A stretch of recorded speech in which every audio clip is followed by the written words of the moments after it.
Scientists are researching how MDMA can be used during psychotherapy. ISTOC MDMA-assisted psychotherapy may be approved in the US and Canada as soon as 2021.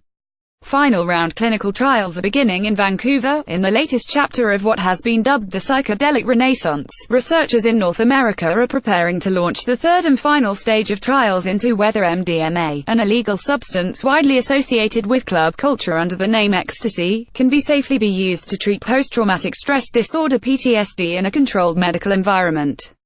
If the trials are successful, researchers hope MDMA-assisted therapy could be approved in the US and Canada by 2021.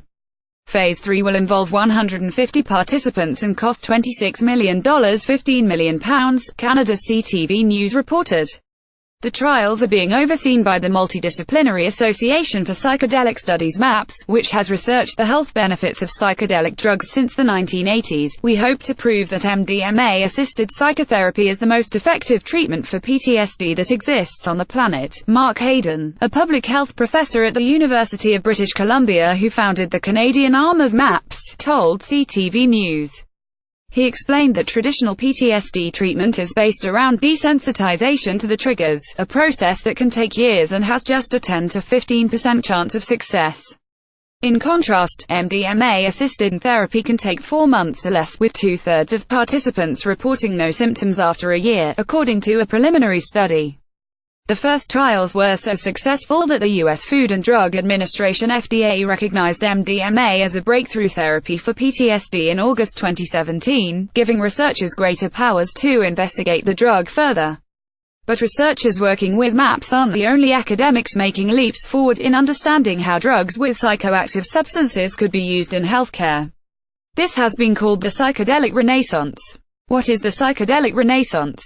The term is used to describe the resurgence in research in the past half a decade that indicates that psychedelic drugs, including LSD, MDMA, magic mushrooms, ayahuasca and peyote ibogaine, have beneficial properties when used in a controlled medical environment.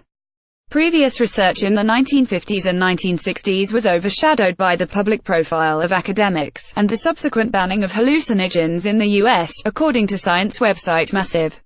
Although not psychoactive, ketamine, used in anesthesia, also falls into this category. All of these substances are known as party drugs and researchers do not condone their use outside of a controlled laboratory environment. But it is believed they could treat conditions ranging from PTSD and depression to addiction and cluster headaches. What have experts found? Scientists at top U.S. institutions Johns Hopkins University and NYU published a study in 2016 that said psilocybin, the psychoactive substance in magic mushrooms, could be used to treat depression in cancer patients. Around 80% of participants said their symptoms improved significantly for up to 7 months after one dose.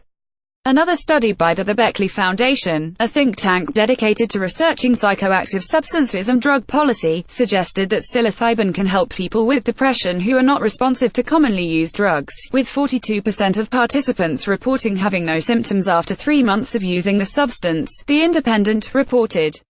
MDMA, meanwhile, has been linked to reducing social anxiety in a MAPS study, while Katie Anderson, a doctoral researcher in applied sciences at London South Bank University, is currently investigating whether MDMA can be used in couples therapy.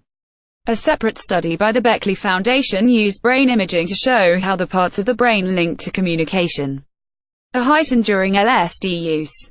Some have found these studies so convincing they have gone against medical advice and taken it upon themselves to self-medicate by micro-dosing substances such as LSD and magic mushrooms to ease the symptoms of depression and anxiety. Recent books such as Eilert Waldman's A Really Good Day give an insight into this practice. However, experts do not condone illegal drug use and the long-term effects of micro-dosing are unknown. Most psychedelic drugs are illegal and possession can land a person in jail.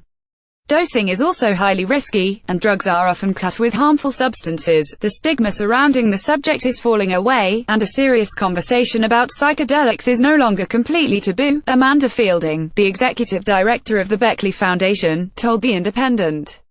The future is bright, if only we allow it to happen. How does it work? Experts are still trying to understand exactly what psychoactive substances do to the brain and the mind. It is believed that psychedelics boost communication between parts of the brain that generally have little connection, and lower the activity in areas that do, according to a piece by researchers at the University of Cambridge on the conversation. Leo Roseman, a member of the Psychedelic Research Group at Imperial College London who led the team behind two 2018 studies into magic mushroom use, commented that psilocybin appears to involve biological changes, as well as the scientific basis for experiences that participants describe as mystical, according to Medical News Today.